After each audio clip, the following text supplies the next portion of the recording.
Okay, quiet on the set. Wait, 3. stop. Should I do like an intro or should I Yeah. just start with it?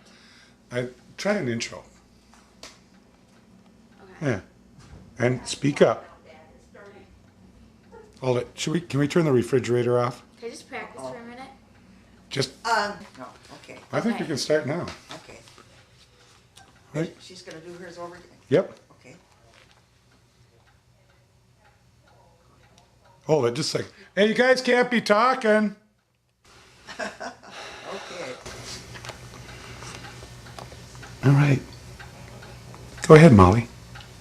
Today I will be interviewing my grandmother, Gretchen Swanson, about her poetry. Tell me about your background. When were you born and what was your childhood like? Well, I was born in January of 1931. And I lived on a farm part of the time until my father died. And then I lived in a small town called Elbow Lake, which is the county seat of Grand County in Minnesota. And is that enough? I guess so. Okay. Were you interested in poetry when you were a kid? Yes, I can remember when I was a little girl, I had a book called A Child's Garden of Verses. And I remember Robert Louis Stevenson had written some poems about children and about children's experiences. So I was really quite interested in it. How about your professional life? What made you go into teaching? Well, I think that it was a family tradition. My mother had been a teacher. I had two aunts who had been teachers. And it just seemed like the thing to do when you wanted to go to work. When did you start writing poetry? I didn't start writing poetry until after I was 40 years old. And at that time I was teaching in a place called Lakewood Community College in White Bear Lake, Minnesota. And I was teaching poetry classes more intensively than I had ever taught it before. And so I got really interested in it. But I think the thing that really got me going, my very first poem that I wrote, was after my mother died. And so that poetry is often a kind of an overflow of deep feelings. And that's when I really started. And I liked doing it so well that I kept on. Okay. What kind of form do you like to use in your poems? I use many different kinds of forms. I think most of my poems are in open form or free verse.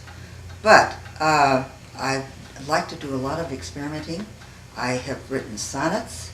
I have written in a couple of very rare forms. One is called a sestina, and one is called a villanelle, and they are fixed forms. And writing haiku is a lot of fun. Do you know about haiku? Yeah. Where you count the syllables. That's lots of fun. Okay. What inspires you to write? Well, as I guess I already talked about my mother's death, so that many times if people in my family or close friends have died, I write a poem about them. And it's just a kind of catharsis for me. But I like to write about nature. I like to look out the window. I like living on a lake because I look out at the lake, and that's often an inspiration for me. What are your poems mostly about? Well, I guess I've partly answered that. They're about people, quite often, people in my family, living and dead, and about nature. I've written about my travels. In this poetry book here, I have 4 sections, actually. And the first section is called The Connections, so that's about my family. The second is called Seasons, and that's about really nature and just general things.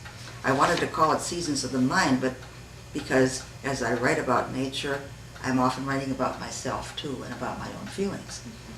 Then I have a section on travel and different places we've been, because then there are different images, and so that's kind of exciting and interesting. Who are your favorite poets? Well, I can name probably 4 at the very top of the list. And one is Denise Levertov, and I liked her because she has a very free and open form, and her lines go all over the place, and somehow the lines fit the way you would read them. So I like her for that. And then on the other hand, I like Robert Frost because he wrote only in traditional forms. And I think that he has sonnets that are absolutely wonderful. So I enjoy him a lot. I like Robert Bly, a Minnesota poet, because he's writing about things here in Minnesota, so that's familiar to me.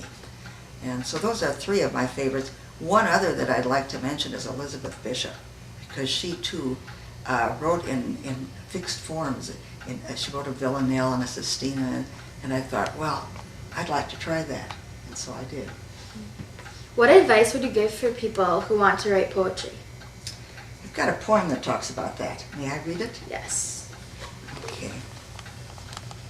It's called Composing. The words can be plain, but not as slovenly as everyday conversation.